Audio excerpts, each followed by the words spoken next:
I don't want to shock nobody. I want you to be hit a little bit sometimes. I want you to feel it, but I don't want to shock you. Like, that's temporary. A shock is temporary. True transformation and change, that takes work, and that takes some opening of hearts, opening of minds. You can't do that shock value. You can't do that mean. You can't do that making people feel bad for who they are. A lot of times we are who we are because of how we were raised. It has nothing to do with who we decided to be yet. And so I think that that's not fair. That's not fair to do.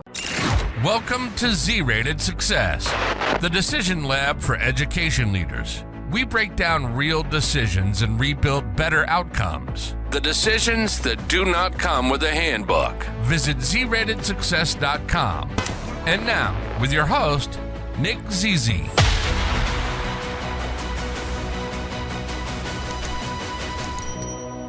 Hey, what's going on, everybody? I am super duper excited to be here with you today. I'm Nick Zizi, your host of Z-Rated Success, and today I'm joined by the one and only Dr. Angell Howard, Associate Director of Professional Development and Staff Recognition at Illinois State University. She brings over 15 years of experience supporting students and staff, and she's also the founder of Necessary Change Consulting, where she helps organizations and leaders navigate cultural and structural change. Dr. Howard, welcome to Z-Rated Success, the decision lab for educators. How are you? I'm good. Thank you. Thank you for the invite. Awesome. I'm glad that you're here. And first and foremost, congratulations on earning your doctorate. That's a major accomplishment. So tell us about that journey and what it taught you about perseverance or leadership. Oh my goodness. So it was a 12-year journey for me. I went through school as a non-traditional student. So the entire time I was raising kids and married.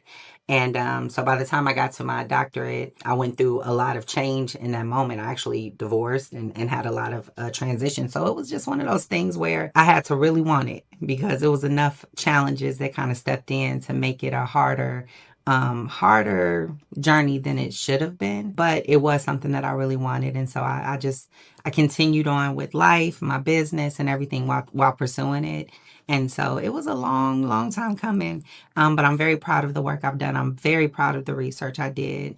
And my family's proud of me. So that is all that really mattered to me. Well, that's awesome. So just tell us a little bit more about that. Everything going on in the background, like how do you persevere through all of that, right? Mm-hmm. What was that that drive? What kept you going through that challenge? I've said from the beginning of my education that my whole why was my daughter. So I've raised 5 kids, but 4 of them were my bonus babies that came with my ex-husband. And then we had a daughter together. And so I remember when I was pregnant, I kept thinking about her journey and what she would do with herself. Now, truthfully, I'm a high school dropout. I dropped out when I was 16 years old. I was an emancipated adult. And so once I became emancipated, I had to choose between working or going to school. And so work had to be my top priority to live. And so I dropped out, got my GED, and I was content with that for a really long time because I always found jobs. I always worked 2, 3 jobs. So I thought that's what I was supposed to be doing. That's what I saw the women in my family doing. So I thought that was my journey, my story. And so I kept a job. That's all that mattered. Well, when I got married and got pregnant with my daughter, that's when the first time I think I really started thinking about like what it looked like for her to have a journey. And, I grew up in a space where people don't really talk to me about college. I saw my brothers go. I saw other people get talked to about it, but for some reason they didn't talk to me. And then once I was emancipated, nobody was having that conversation.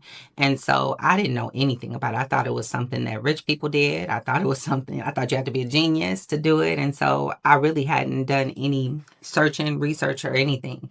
But when I was pregnant with my daughter and I thought I want her to be what she wants to be, I immediately started thinking of how I didn't want to be a hypocrite. I hated hypocritical parents, man. Don't smoke, but they smoking. Don't drink, but they drinking. Like, I didn't want to be one of those. So I didn't want to be the one to be like, I want you to go to school, but I didn't have a clue what that meant. And so while I was pregnant, I started doing some research and I started looking around and trying to figure out what that looked like. And here in my community, we have a Heartland Community College, which is where it's part of my story. I keep it on my resume because I could not have become who I am without that community college experience. And now I'm actually on their board of trustees. And Awesome. so my first call to them was like an embrace. And they were like, hey, the college is for you. What do you need to know? And they helped walk me through kind of what that process looked like. And then I became a part of a trio program, which is my livelihood as well. That they are everything to me. And it's actually the first job I ever had at ISU was trio. And so they just kind of embraced me, took me in, and helped me kind of figure out what it looked like. And so from that journey on, I wanted to just do my best so that my daughter could see what that looked like. She's my why, and I couldn't stop what I was doing because I wanted to make sure she knew what that it could be done, even through adversity, even through having jobs and having to maintain things and raise kids. So it was really just about, it's always been about my family. I think it's always been about me showing them what could be done, especially from my very humble beginning. Well, that's amazing. And that's just something I think as parents, when you think about your kids, and sometimes we have goals that we've set for ourselves, we have these dreams, and we're like, I'm not sure I'm going to go after this anymore. But then when you think about your kids, you're like, I need to do this, right? I want to lead Yeah, by example. And that's the best way to lead, right? To lead by example. for sure. So I wanted to also ask you about I know you've spent 15 years supporting students and staff. Now, what are professionals in education carrying right now that people outside the field may not fully understand? So I think, it's twofold. One, in higher education, we are all wearing like three, four hats, right? And so we're looking at some budget crisis happening worldwide. We're looking at an attack on certain budgets and things like that. So people are trying to make do. And so a lot of folks are wearing a lot of hats, doing a lot of jobs and trying to maintain it and not making a whole lot of money. Higher ed, you don't really go into higher ed to make a whole lot of money. Just like social work. My background's social work. So you don't really go into social work to make a whole lot of money all the time. So I think that is one fold. The other fold is our students. Our students need so much more right now, like mental health, access, money, personal problems they're going through, loss. Like we're having to do the work, but also really try to nurture and love on these kids when some of us pouring from an empty cup some days. And so I think it's just a lot of care work that we really don't think about. And it's a lot of trying to take care of someone else while also taking care of yourself in a time where it's super busy, super needy, and just difficult. Like our world is just it's a bit challenging right now to feel joy in all of these spaces. And so trying to have joy and also provide space for students to have joy, I think that's pretty tough. I think it can be a tough task sometimes. I'm also a teacher. I teach in the classroom. And so sometimes my students are just, I don't know, they are not equipped with some of the things that we hope they will be equipped with. Not talking intellectually. I mean, my students are intelligent. It's just sometimes from the spaces they've come from, especially going through the COVID years. A lot of my students are those students right now. And so a lot of things that you hope they already know, they don't. And so you got to pause and you got to take a second. And I think that's a challenging thing for even sometimes faculty and folks within these institutions to understand because they've been on autopilot for so long that they forget that we have to adjust as the students adjust. And so our flexibility has to be important. And so I think a lot of people that aren't in higher education wouldn't necessarily connect with that. Although I do think that our organizations and companies, because my business, I do work across the board. I'm not just higher education. And so they're also seeing this in a lot of their newer hires and a lot of people that they're trying to work with. They're trying to see that they have to change the way that they're doing the work no differently because these students and staff come in very different, not negatively, because sometimes we only look at it in the negative side. I love the energy that some of these kids have now, and I'm old, so I can say kids, but I love that energy. Like I was from a generation where we didn't leave a job, we stayed because we had to be happy we had it. These kids, like, you're not treating me right, I'm out. And so I love that energy to a certain extent, but it makes it hard for some of these organizations. Well, this is good. I didn't know you taught in the classroom. Tell us a little bit more about that. Are you teaching? What grades are you teaching? Is it college or K through 12? So I'm adjunct faculty in social work at ISU. And Mhm. so my master's was social work. And so that's what I thought I was going to be, was a marriage and family counselor. So I teach, currently I've been teaching junior level classes. And so I think I'm going to start to dip my foot into teaching some MSW classes now that I have my doctorate. But yes, I've been teaching social work for probably 3 or 4 years now. I've also done like some of the regular transition, like honors classes and things like that. which tend to be like freshman students and stuff like that. Oh, that's cool. That's cool. And you also mentioned earlier care for yourself as you care for others. How important is that as an educator? I mean, a lot of times we're pouring into others, and like, when do you take time to pour into yourself? How does that look? Man, I just attended, it was a all-day workshop for Black women. And so a question they asked us was, what techniques do you use for self-care? What do you do when you're going through these things? And me and four other women sat at that table and we was like, what hold on. And so we really had to think about what that meant, because I know how to tell other people to care for themselves all day long. I could tell you all day, Nick, what to do so you can have a full cup. But I don't think I always think about that. Now, I will say, as a woman and also a Black woman, I think that sometimes we can be a bit sacrificial. We do care for people in ways that is really special, but at a detriment to ourselves. And so for me, I've really been trying these last couple of years to really focus in. Again, I'm older, so my body is telling me things differently. My body responds to stress differently. My energy responds to stress differently. And so I've really, really been trying to focus in on what it means to, one, do more of what I love, two, rest, because rest is so Oh, important. yeah. And I was realizing I wasn't doing it, especially trying to finish this degree. And so I think it's extremely important, because most of our health problems come from not caring for ourselves and not giving to ourselves what's needed. So I think it has to be a priority. And if we don't prioritize that, then we will keep on seeing people just kind of being sick and leaving us much earlier than they're supposed to. So I think it needs to be top priority right now. No, absolutely. And I spoke with a student last week, actually, and they were listening to some music. I think it was outside and it was very loud. And I told the student, I said, as I get older, my ears are more sensitive now. Like, I remember as a teen, no problem, you could blast. But now I'm like, hey, that's too loud. Turn it down. Listen, Yeah. I used to wear sunglasses as a fashion statement. I walk out in that sun, I'm like, what is going on? I'm like, hold on, I can't even see. What is going on? So yeah, age changes Oh, it things. sure does. It sure does. So let me ask you a question now about professional development, because we're talking about, of course, caring for ourselves, self care, right? So you focus a lot on professional development and leadership growth. What separates professional development that people just sit through from development that actually changes behavior? That's good. So one, I will talk in my work capacity, my professional capacity, and then I'll talk in my business speaker capacity. So in my work capacity, I get the benefit of asking people what they want, and then I give it to them. It's like that simple, y'all. Like we will collect data and do nothing with it. I don't do that. I collect data. I ask what they need. I ask what they want, and then I also compare that to what's happening in the world that we should be aware of. And then I married the two. And so most of the things that I'm doing, somebody told me that we needed it and I just made it happen. Now in my business capacity, I think I follow the same, but for me, I'm very compassionate about what I'm doing and how I'm doing it. And I want to see people smile. I want to see people connect to the information. I want them to see themselves in the things that I'm doing. And so I just know how to take inventory very well of the room that I'm in.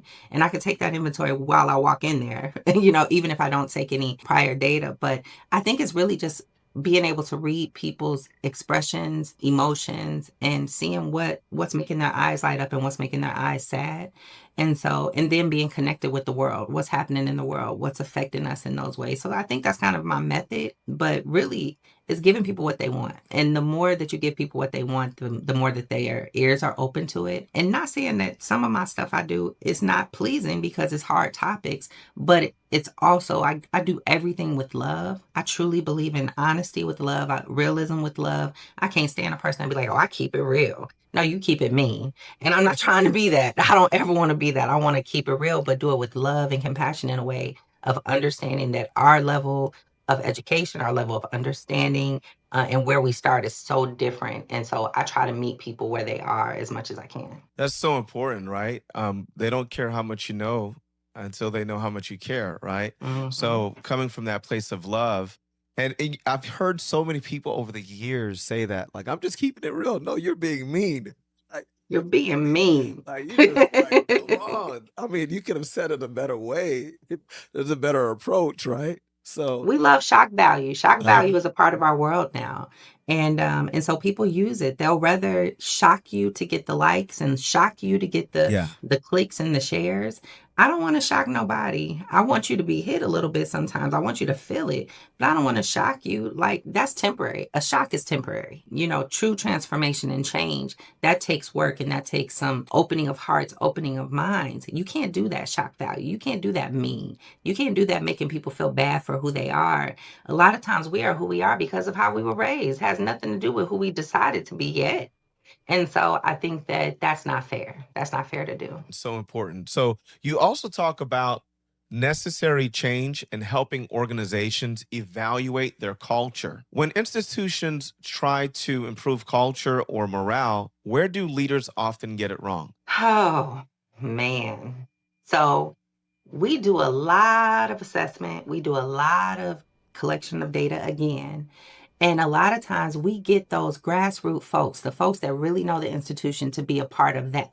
So they help with making sense of the data and making recommendations and doing stuff like that. But then they take it out of their hands and they put it in the hands of leadership and say, okay, now you all make this happen. Why are you leaving the grassroots folks back? Because if they gave you the idea, they could also tell you how to make it happen. It's like then they just cut off the communication.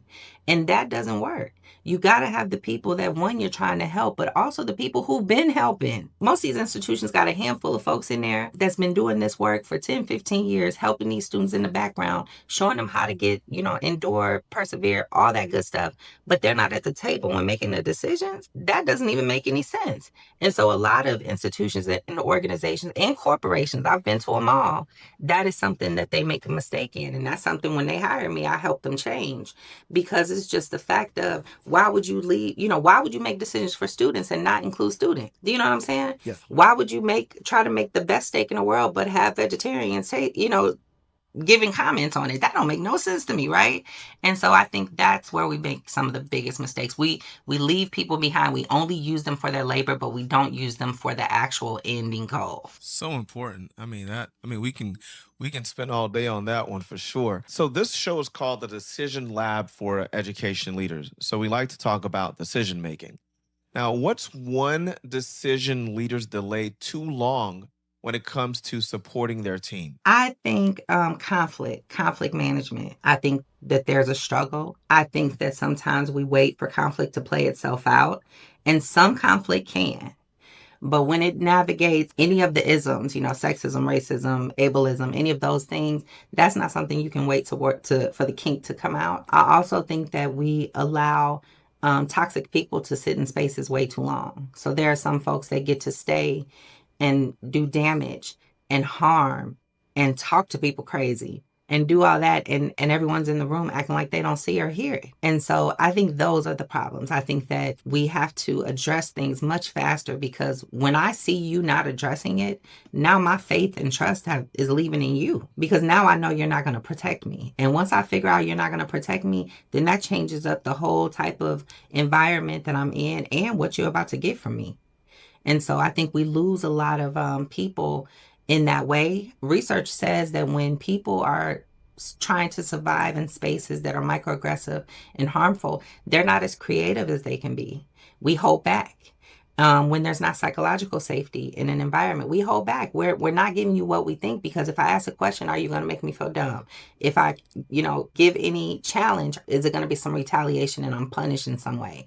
Like, all of those things really matter. And if we are not producing a space where staff and faculty and students can see that you are a strong leader who's going to, one, be honest, be vulnerable, and also handle stuff when it happens, then that changes up everything for me. So important. Now, when it comes to toxic people, how do you propose leaders deal with that? Like, do we remove them? What's the step? What's the process? The first step is to tell them that you see they toxic.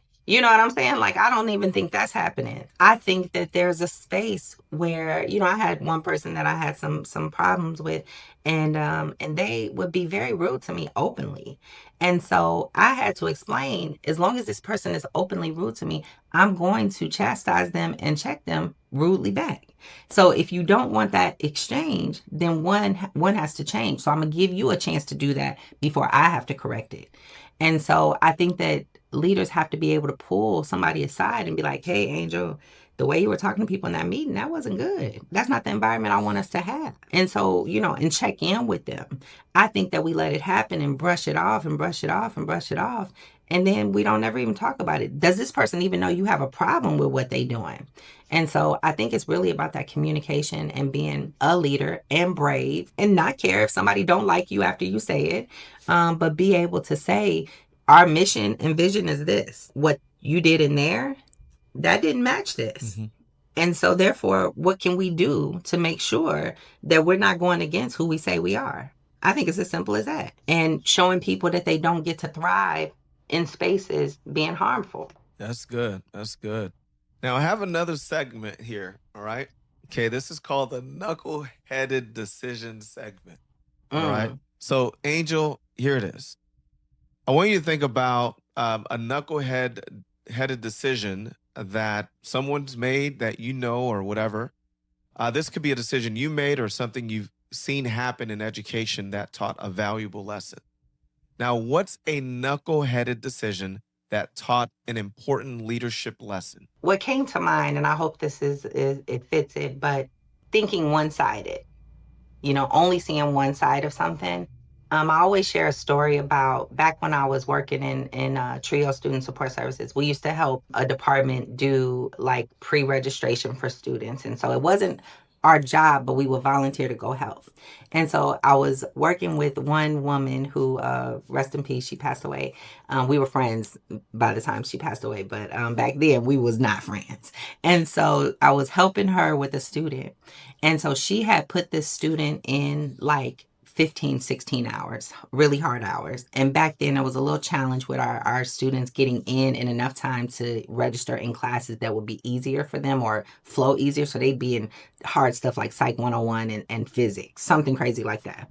And so when I went over to the student was looking scared. And so they talked to me and was like, hey, I'm worried. I don't think I'm going to do well in these classes. And I was like, well, then let's lower them. They really only need 12, but you want them to get around 13, 14, best they can. And so I helped her kind of do that. Well, this woman is angry at me. Why did you do that? She needs to be in those 15 hours. We basically get into it in front of the room. And so I'm pissed because I'm thinking to myself, forgive me for pissed. I'm thinking to myself, how dare you not listen? I know what's best for this student. You're wrong. And so later on, I'm having a conversation with the director of the department. And I tell her, you need to get her together because she was not listening to the student. She was not caring about what the student needed. And what that woman said to me was, Angel, you both are right. She ain't right. I'm right. Right? Like, and I was younger in the profession as well. I'm like, no, she ain't right. I'm right. I'm listening to what the student needs. She said, well, in all truth, you're right. You both right because in your view, you wanted them to be in classes they'll be successful in. So there's no risk of their grades being challenged and they can be successful. That's perfect. That's coming from heart centered. She was thinking about financial aid. You need to get through these classes in enough time so that you don't have to take additional loans. You need to be in 15 hours in order to graduate in 4 years. Now, I still feel like I was righter, but I understood what she was saying to me. She was like, this isn't one-sided. This has to be looked at from all angles. And so how do you compromise that? And so that was a big lesson for me because I was not compromisable in my early professional years. I felt like I was all heart. That's all I could think about was heart and really trying to care for these students. When there's a whole professional side that you still have to consider, you have to consider the money side. You have to consider the time side. And so that, I'll never forget that because it changed the way that I looked at things and it helped me open my mind to listening to all sides before making a final decision. That's a great lesson in listening to all sides before making a decision. That is super duper important. Thank you so much for sharing. Now, here's a question, right? I want you to go back, way, way back, and you actually kind of did that with this one. with the previous question. So, what's something you believe about leadership today that you didn't believe earlier in your career? It's hard as heck. So back again in my early when I first, because one, I fell into higher education. I had no intention on it, and because Trio was so important to me, I was their GA. I had a supervisor. His name was Vince Cunningham. I love him with all my heart. He poured into me in just special ways, and so he convinced me to get my master's. And if I got accepted, I would get this GA. And so I started working really, really closely with them. And so my beginning started in academic affairs. And so for 7 years, I stayed in there, and I was angry at a lot of the decisions that the institution was making. And in my mind, the presidents didn't care about these kids. The vice presidents didn't care about these kids. They weren't listening to nothing that we needed. And I was very one-sided. And so it wasn't until I moved into the position I'm in now and I moved into student affairs and I got much closer. I'm on the floor with the presidents now, right? And I'm much closer to the decisions. I'm much closer to what they're doing. And it is hard to consider an entire institution just because Angel from Trio wanted you to care about my Black students. I forget. You got to care about 22,000 kids. And I also saw how long it takes for change to happen in organizations, especially higher education. And so it wasn't that they wasn't trying. It just wasn't going fast enough for us. But we weren't understanding that it can't go any faster. Like it literally can't. And in order to do something, you got to find the money to do it. You got to change a policy. You got to get the board of trustees to agree. Like it's all these steps. I didn't see that. Like all I saw was this is a problem, you need to fix it. And so, as I grew and got closer to some of those things, I had to see it's hard. It's hard. And when I think about what presidents have to think about right now, when we think of all the things coming from the government when it comes to DEI stuff, like, of course, Angel militant, Angel want to be like, nope, this ain't the problem. We got to keep on doing what we're doing. But if we don't figure it out or try to adjust, then it's not just about DEI. It's about the fact that people going to lose their jobs. We're not going to have money for these students to go to school. We're not going to have no aid. And so I think it's really tough. And I would not want to be the one having to do some of the things that they're doing right now or having to navigate right now. And so I do try to advocate for folks, especially our president in my institution. I really like him. I do try to advocate because you can't do what he's doing. It's easy for us to be the one in the background talking about, no, if we care about this, we need to do this. We do. But if all this money disappears tomorrow, then what? And so that's a tough one. And not everyone agrees with me on that. And I'm okay with that. But I think leadership is really hard, especially if you're trying to be a good leader. Now, if you trash, then it ain't hard at all. You just, point and go. But if you actually have a heart for leadership and like vice president I work with in my area, full of heart. And I love that about him. But he's not always liked from his decisions that he has to make. But I know that it's coming from a place of heart and a place of care. And that really matters to me. So if you care about what you're doing, this job none of it is easy. None of it's easy at all. So I think that's probably my biggest lesson that taught me some tables I don't want to sit at. Well, that's great because a lot of times, like you said earlier, people who aren't in that position, they'll always say, why aren't you doing this? And why aren't you doing that? You don't care, but you just don't know all that they're dealing with, right? So No clue. that is super important. Now, what is one piece of advice you would give to education leaders who are trying to support their teams while navigating so much change? I think that we have to arm ourselves with education, right? We think all educators are forever learners and all that. And some of us are stubborn and we are set in our ways and we don't want to move. We don't want to change. That isn't going to work anymore. Like it's just not going to work. So we have to equip ourselves with information. We have to understand what the kids are listening to, watching. We have to understand the new ways of educating. When I think about AI, I do a lot of training and talking about AI. Yes, AI has its true negatives, but it's not going anywhere. And I'm old enough to remember that when we started with internet and all this stuff, people was like, oh, this is going to ruin the world. And now look at us, right? Or cell phones. And so I think that the fact that we wear as many headsets we do, we may as well use the things that are at our hands to assist us. And so I think that we can't get so set in our ways to where we are not flexible. And I think the best way to, one, care for your students, care for the people you work with, and care for yourself is to be flexible. Super important. So being flexible is key. And flexibility, you'll break under pressure for sure.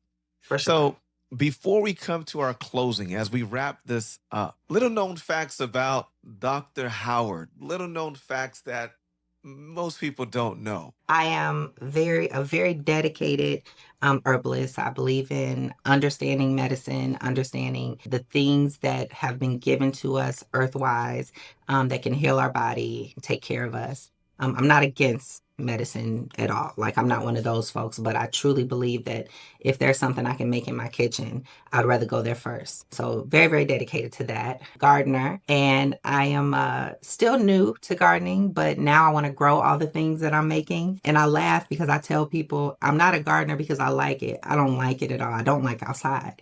But I'm also a person that my dream has always been to help heal and to help people. I always want to make sure that that's something I can do, whether we have power, whether we don't have power, whether the world crashes, whatever that looks like. And so those are two things that are super important to me. I am hilarious. I would like to be a stand-up comedian. That's something I've done it a couple times. And so if now that I have a little time on my hands, maybe I'll dabble in that a little bit more, but I love to keep a room laughing. Now, when you were growing up as a child, were you that was making kids laugh? Were you the jokester? Oh, I was the Joneser. I was going to talk about you and your mama.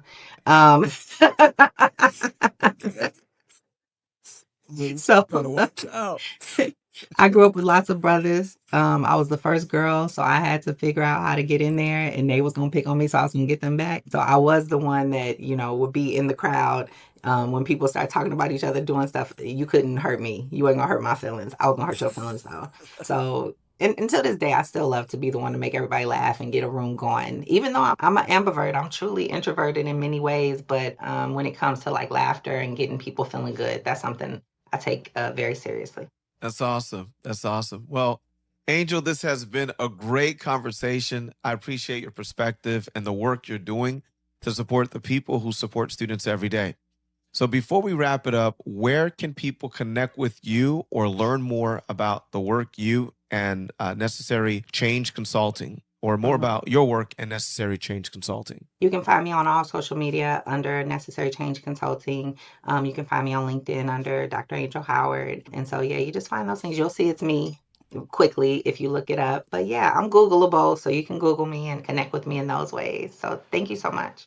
Awesome. Well, thank you to everyone listening. Remember this, better decisions lead to better outcomes. Keep leading with clarity, intention, and courage. This is Z-Rated Success, the Decision Lab for Education Leaders.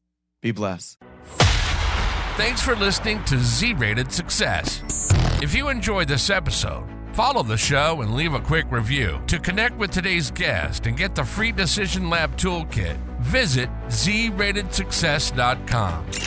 To bring Nick's Decision Lab keynote or training to your campus, district, or conference, visit nickzizi.com. See you next time.